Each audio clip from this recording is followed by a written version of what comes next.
So I want to give a few disclaimers before we get into why I feel you should still play the original Resident Evil in 2024. First, this video will be scripted as I want to stay on topic and avoid any tangents if possible.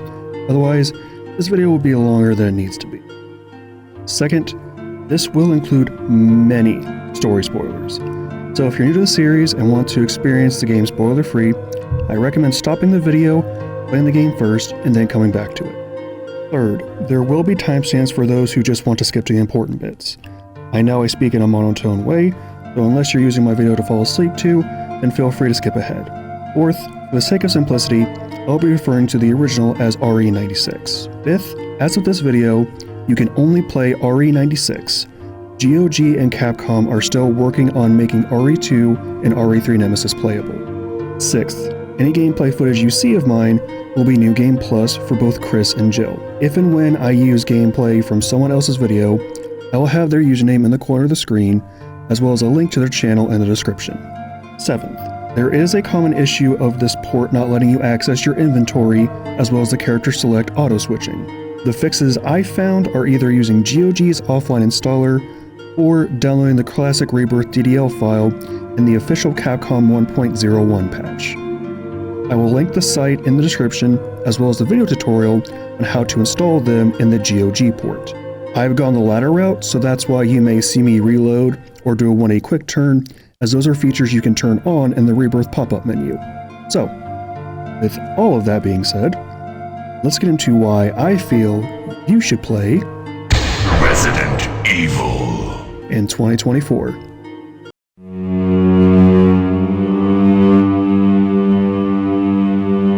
So, after hearing about GOG porting the original trilogy to modern PC, thank you Susie, link to her channel will be in the description, I was excited to finally be able to play the original game without emulation or having to fork over almost $100 or more to get the original PS1 version as well as a PS1 console.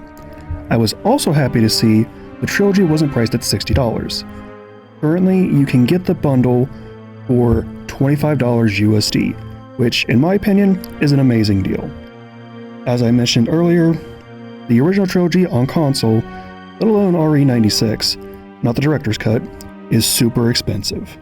Also, let me get this out of the way right now, as I'm sure some of you who saw my last video will think you have a gotcha in 4K moment. Do I still feel the criticisms are invalid? Yes, but not all of them. Just the ones where the only complaint or reason as to why they won't buy the GOG port is because it doesn't have the fancy bells and whistles of other console releases. Also, I've heard some people say the music is bad, and while musical taste is subjective, I wouldn't say the music is bad or terrible. In fact, I'd argue it's really charming and good at setting the atmosphere, but I'll get into that later in the video. For now, let's break down the story.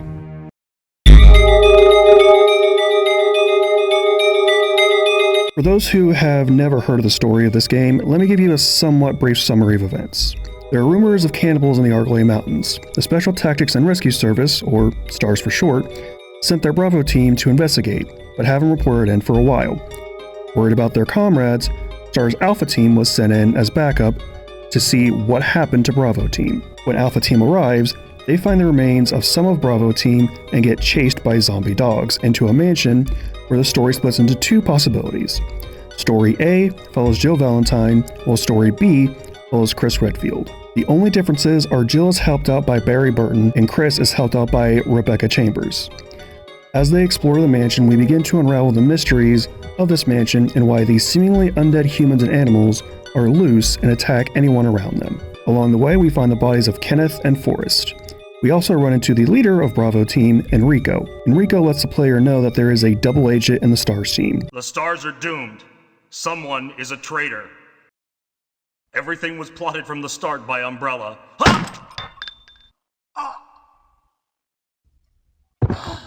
With that in the back of our minds, we continue exploring the underground, fighting lizardmen and a giant spider along the way. We soon reach a secret lab where we learn the truth about who the double agent is, which is none other than Captain of STARS Alpha Team, Albert Wesker. Here's where some other minor differences come into play. If you're playing as Jill and Let Barry Live... Oh, yeah, almost forgot to mention that you have choices to keep your helpers alive, or let them die. Barry will knock out Wesker and have him and Jill go to the Tyrant to kill it. so it doesn't wreak havoc on Raccoon City. If you're playing as Chris, then Wesker will kill Rebecca and force Chris to see the tyrant. The tyrant then breaks loose, either killing Wesker or knocking out Barry, which leaves Chris or Jill to kill it by themselves. After defeating the tyrant, you then make your escape to the heliport to be evac'd by Brad Vickers, who is the pilot in the beginning who seemingly left them for dead. Before you can escape to safety, the tyrant makes one last attempt to kill the player. So now it's up to us to kill the tyrant once and for all before the building explodes. Fly off into the sunset and roll credits. Okay, I know I said it was somewhat brief, but trust me, there's a lot of unnecessary details I left out. But with the story explained, let's get into what I feel are pros and cons, aka what I liked and disliked.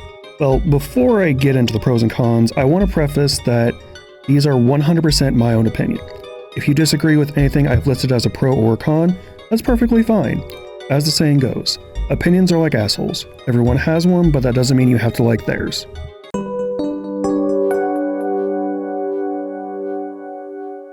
Let's start off with the pros. Pro number 1. There is no insta-kill grenade zombie on New Game Plus. For those who haven't played the remake, once you beat both Chris and Jill's stories, you automatically unlock a grenade zombie that if you shoot or use your defensive item on it, will be an automatic game over. Now, some of you may be asking yourselves, well, why is it a pro that the grenade zombie isn't in the original?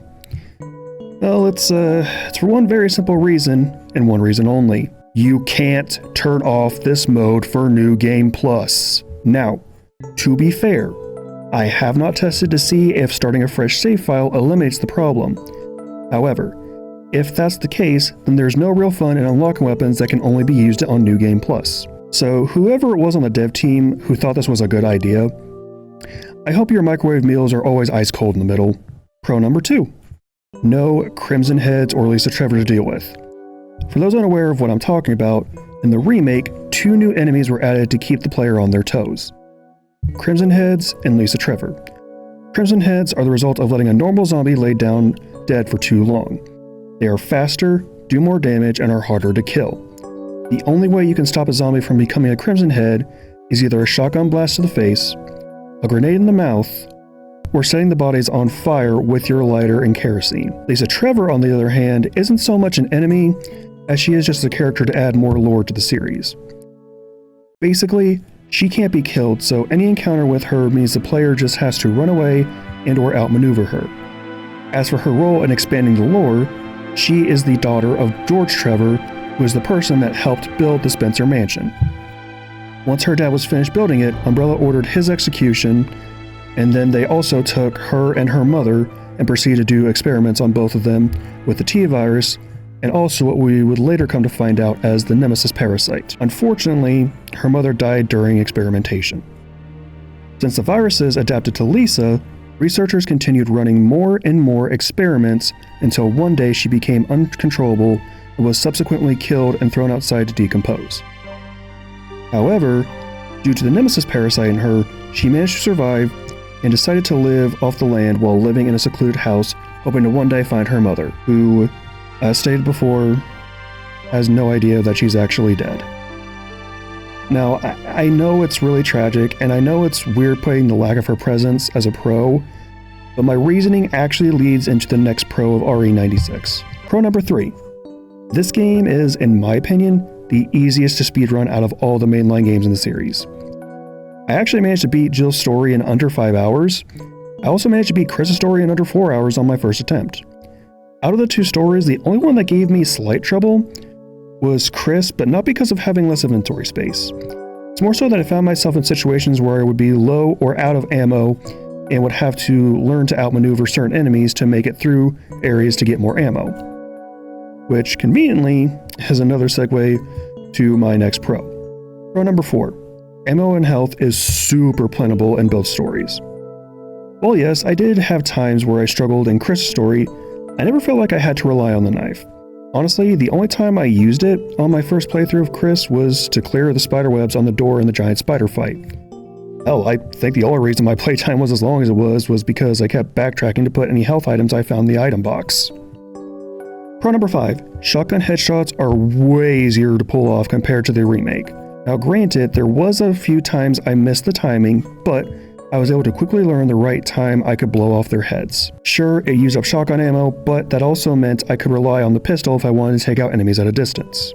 Like I said in pro number 4, I almost never ran out of ammo, and honestly, I feel like there was too much of it. Now, don't get me wrong, I'm not complaining about the amount of it. It's more so just that I feel they needed to remove some ammo to balance out the game more to make you feel like you're actually trying to survive against the creatures of this mansion. Now granted, I did play the remake before playing this game, so I had a bit more knowledge of where to find items and what bosses to avoid until I absolutely had to face them. However, that does not mean the remake is a cheat sheet on exploration, as there are still some key differences in the way you acquire certain items. For instance, instead of finding the armor key on the top floor, you find it in the fountain room where you would normally find one of the 4 death masks in the remake. Or, instead of finding the MO disc in the tiger statue room, you actually get the magnum in that room. Just little changes like that that still keep new players on their toes if they are going off of item locations in the remake. Pro number 6, still having the ability to automatically discard keys when they are no longer useful. This was something I was a little worried about going into RE96, because I know in almost every Resident Evil game, if there's a key that you don't need anymore, you can automatically get rid of it. So I wasn't sure if that started with Resident Evil 2 or if that was all the way back in Resident Evil 1. I am very happy to be proven wrong in that they are still able to be auto-discarded. Pro number 7, unlimited ammo weapons don't need to be reloaded. Now, some of you may think this isn't a big deal, and you're right. As long as I don't need to have the ammo in my inventory, I don't need to worry about running out of bullets. But this is more so just a small pet peeve of mine that's been happening in modern Resident Evil games.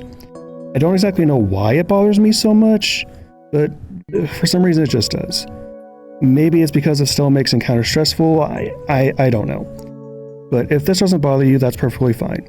Like I said earlier, it's okay to have different opinions on different topics. Pro number 8, the music in RE96 is arguably better in some cases than the remake. Now, I know musical taste is very subjective, but this is more so built off of 2 things. Number 1, how it sets the tone and scene of certain areas it's used in, as well as if it's a song I could listen to on repeat for several hours. Some examples of RE96 being better than the remake are having this play after dodging a boulder.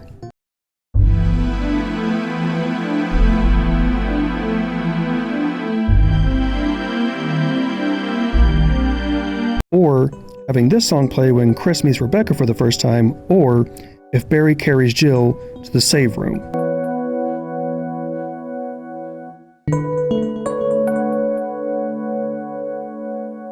And this final example where I felt the music was better was in the basement.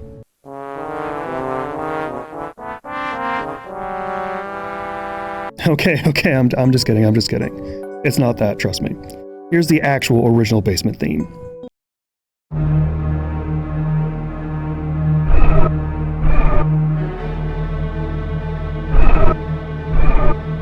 Now, some people say they prefer the director's cut version, and while I respect that that's what they like, in my opinion, the director's cut version takes away the tension and suspense the original theme adds to the basement section. Don't worry, I'm going to show some examples of how the remake music can be better than the original. Starting off with the save room music. While the save room theme is iconic, I feel the remake does it better.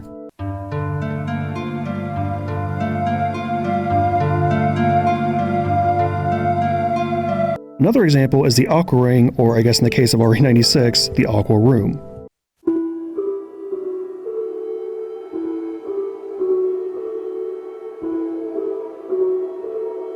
The reason I like the Aqua Ring more than the Aqua Room is because it's slowed down considerably to where it adds tension that wasn't present before.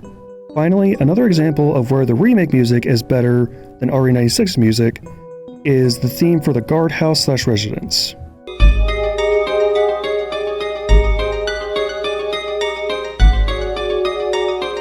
Now, I know they sound very similar, but for some reason, I like the remake's version slightly more.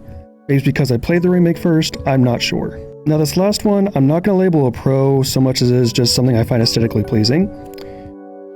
But I really love how the all outfits in RE96 are just Jill and Chris's casual clothes.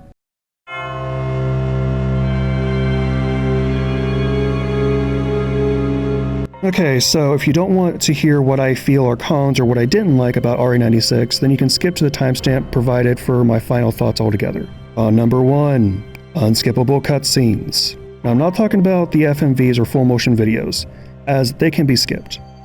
I'm talking about when the black bars appear and you have no control over your character. Now, don't get me wrong, I love how cheesy and campy the dialogue is in RE96. Wait! I didn't know that was going to happen. Sorry. Chris? Stop it. It's me, Chris. Is that you, Rebecca? But when you're trying to do a speedrun, the last thing you want to encounter is unskippable cutscenes. Now, I haven't done research to confirm this claim is true or not, but supposedly the reason they are unskippable is because it's the actual in-game models being used instead of a pre-made cutscene. To better understand, the best way I can describe it is picture a character doing their own thing and then suddenly they have puppet strings attached to them and a random person is controlling them for a few moments. Then once they're done, the strings go away and the character can do whatever they want again like nothing happened. Which I guess is kind of dark when you think about it, but hopefully you guys get the idea. Number 2, not being able to skip text. So unlike the previous one where I'm more understanding of why I can't skip cutscenes, this is something I'm not as understanding with, because in my opinion it needlessly pads out the game, albeit unintentionally, but still. Now yes, you can make the text go faster by holding down the action button, but I shouldn't need to wait for text to pop up before I can go up or down a ladder for the 50th time. Now I'm sure it has something to do with the technical limitations at the time, but still. If you're going to make a game that has a lot of text in it, the least you can do is find a way to cut it out after seeing it once in your current playthrough.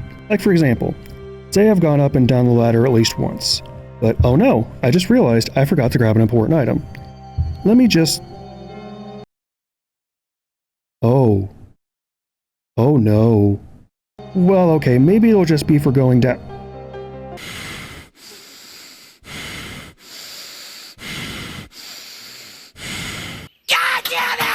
See what I mean about how annoying it is to have to sit there and just wait for the text to be done scrolling so you can do a simple action or transition?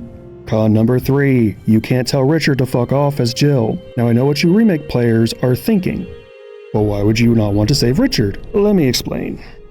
So yes, in the remake, saving Richard grants you a more powerful shotgun. However, in RE96, Richard dies no matter how fast you bring back the serum. And before you say, why not just continue the same route past him? If you try to do that, you get the text prompt, I have to save Richard, or something like that. Look, when you're trying to do a speedrun, you don't really pay much attention to the text on screen. So the game forces the player as Jill to go grab the serum, bring it back to him, just so he can die and give us his radio. It's another example of something that should have been skippable, but for whatever reason the devs didn't program it that way. Number 4, running in circles. Now, what do I mean by this? Well, there are 2 instances where you have to do a lot of back and forth or running in a giant circle. And before you say, backtracking has been a thing in video games since forever. I know. I don't mind backtracking as long as it's done properly. These 2 instances that I'm going to talk about are where it's done badly. And I know I was going to avoid tangents if possible, but I just have to talk about these. Instance number 1, V-Jolt. So, you just made your way to the guardhouse, and you know V-Jolt will weaken Plant 42. So, here's all the required steps you have to do in order to make V-Jolt. Now, a lot of this is for Jill players, because apparently Chris can't mix chemicals or read music properly.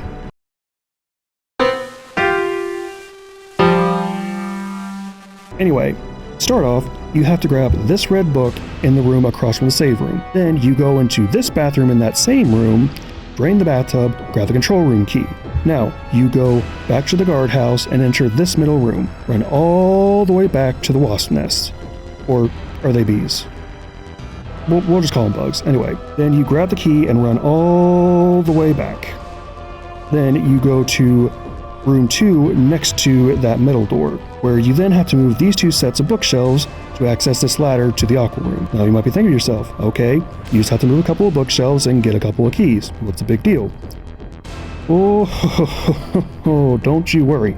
We're just getting started with this fuckery. After you head down the ladder, you then have to move these crates to form a bridge. After you make your bridge, you then have to enter the aqua room, which, I shit you not, will force your character to walk slower. Now, I don't mind water physics doing what water physics are supposed to do, but it becomes really annoying when you're speedrunning for unlockables. Anyway, you then have to slowly run towards this set of doors. Once you get to this door, you use the control room key. Pull this lever to drain the water. Push this button to access the room next to the control room, to then, wait for it, grab this key to room 3. Where is room 3, you ask? Oh, well, it's all the way back in that giant room we ran from the bugs in. Once you go in there, you then pull out this white book that tells you about V-Jolt, if you didn't know it already, and then you put the red book in there and opens this secret door to fight Plant 42.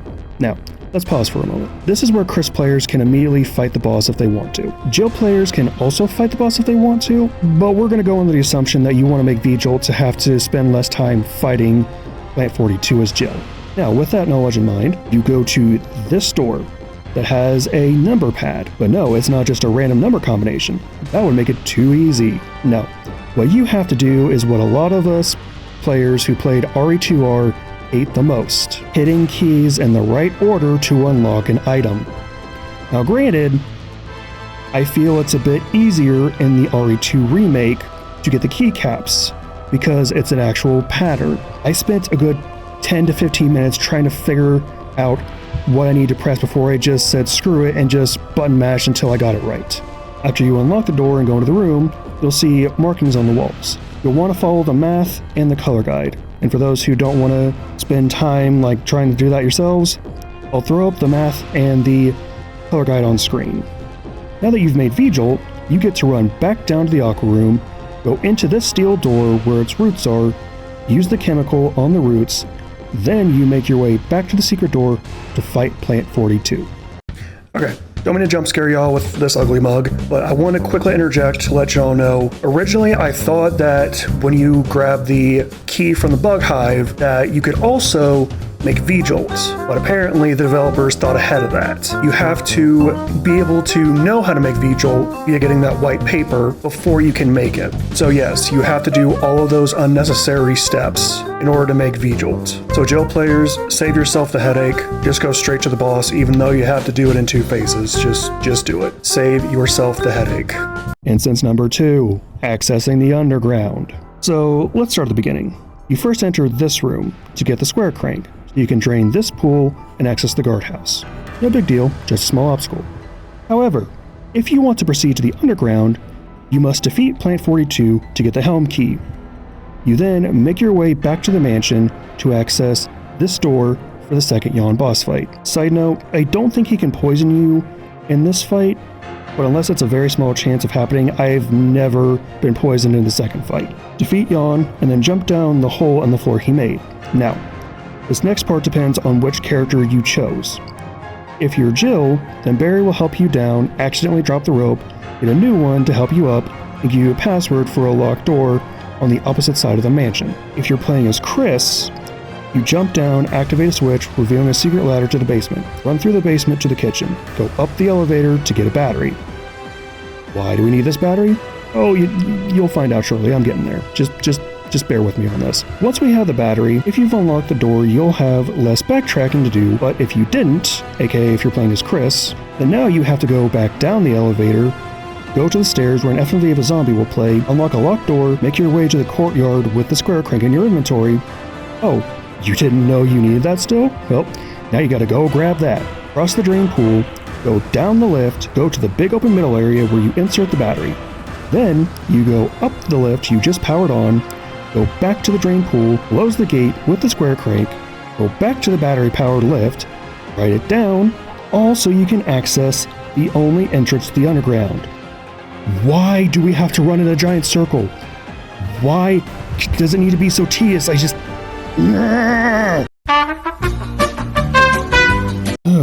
Okay, now I've taken a second to collect myself. Let's get into the rest of the cons. Con number 5, no automatic item stacking. So you know how in most games when you pull an item out of a crate that you already have a stack of, that item gets auto-stacked with the stack you have? Well, RE96 didn't get that memo. So if you want to make room in your inventory, you have to manually combine separate stacks to do so. On that note, some items can't be stacked. For example, you know those small keys Chris uses to unlock drawers that Jill can unlock with her lockpick? Yeah, in RE96, they don't stack, so you have to sacrifice multiple inventory spaces just to carry multiple small keys. And remember, you only have 6 item slots as Chris, so you're already limited on space as it is. I know this is probably just something the devs didn't think about, since, realistically, they had no idea how popular of an IP Resident Evil would become. But nonetheless, it's still mildly annoying. Con number 6, not being able to switch ammo types. So, as Jill, you get access to a grenade launch... a grenade gun. And with that weapon comes 3 types of ammo: explosive, acid, and flame. Some ammo types are stronger against certain enemies, so with that knowledge in mind, you try to switch out one ammo type for another. No. You have to use up all 6 grenades before you can change the ammo type. Again, not a terrible thing, but when you've been playing games for as long as I have, you tend to forget how good certain quality of life things are until you don't have access to them. Con number 7, sound mixing can be a bit off at times. So, for those who don't know what sound mixing is, basically it's the process of overlaying one sound over another to be heard simultaneously.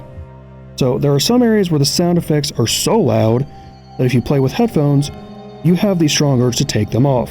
Oh, and you know the clips I've been showing so far of my gameplay? Yeah, they've all been turned down in the editing software. So I'm going to briefly show you a clip that has the volume turned down, and that same clip with the volume not touched.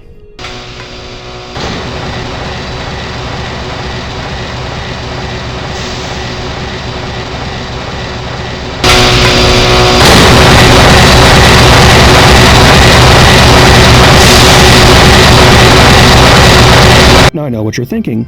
Oh, couldn't you just mess with the volume settings of the options menu? You'd think you'd be able to do that, but no. The only thing you can change is what buttons are tied to certain actions, which I strongly recommend using this button layout as it's more comfortable to use for modern gamers, at least in my opinion. Number 8, no character animation to tell if you're badly hurt. Now, this is a double-edged sword. On one end, no animation to make you walk slow will help you get through areas faster. On the other end, though, you have to constantly keep an eye on your health, because if you're not careful, some enemies will one-shot you if you're not paying attention. This may not be a problem for some players, but to a lot of us paranoid gamers, we have to make sure we're not going to lose hours of progress, which also leads me into my next con. Con number 9, no checkpoint system. Now, I know this is more so a product of its time sort of thing, but again, having checkpoints in video games is one of those luxuries a lot of us gamers take for granted. Now, a small remedy to this is that in your first playthrough of Jill, you don't need ink ribbons to save. So if you want to, you could save every time you clear hallway/room of enemies. But keep in mind, that's only for the first playthrough of Jill. Any playthroughs after will require ink ribbons. And finally, on number 10, respawning zombies in the lab section. Now, respawning enemies is nothing new in video games. However, in RE96, every enemy you defeat despawns and never comes back. But for some reason, the devs decided to forego that in the laboratory section with these zombies that look like somebody with an eating disorder. And before people start attacking me in the comments, no, that's not meant to be a joke. If anything, EDs are nothing to mess around with, and if you or somebody you know is suffering from one, please seek professional help for your own health. I don't care if you don't plan to be here long, you need to be able to at least have some nutrients for your body. Like, everybody still wants you here regardless if you think so or not. Didn't mean to turn that into a PSA, but still. Anyway, these specific ones will never go away no matter if you burn them or blow their heads off. That is, until you get to the obligatory destruction countdown sequence that's in almost every Resident Evil game. Then they get replaced by what's called chimeras, which I'll get more into them in a separate video breaking down each enemy and their lore.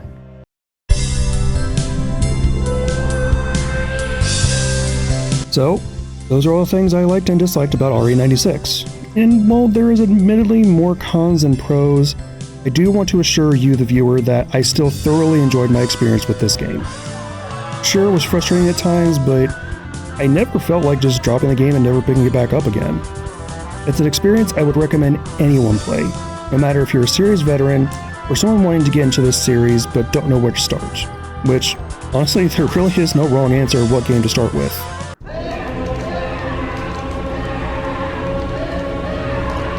Well, okay, maybe don't start with those ones. But regardless, I still give this game a 9 out of 10 overall.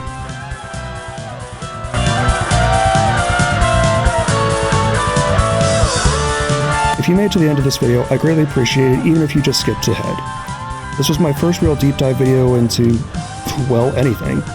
Usually I just go off script for discussions, but I felt it necessary for it to be scripted to make sure I get all my points across as understandable as possible. And with all that being said, if you like what you see, please like, comment, subscribe, and as always, have a wonderful rest of your day.